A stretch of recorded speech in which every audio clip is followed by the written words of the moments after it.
Maayong adlaw mga kapatid, liway abas ni para sa News 5 Bisaya.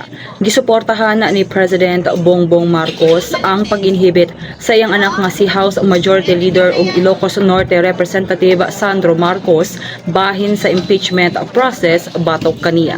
Sumala kang President Marcos, wala sila nagkaistorya sa iyang anak bahin sa maong sitwasyon ug nahibaw-an lamang niya kini pinaagi sa migawas nga balita. Dugang niya, walay daotan sa gibuhat ni Congressman Marcos aron makita sa katawhan nga patas ug walay pagkiling ang maong proseso. Mahinumduman nga una nang giingon sa kongresista nga iya lamang gibuhat ang pag-inhibit alang sa integridad sa Kamara ug magpabilin ang pagtuo sa publiko sa konstitusyon. Kini sa namang tong update, magpadayon na sa pagbantay sa social media pages sa News 5 para sa uban pang mga balita ug update.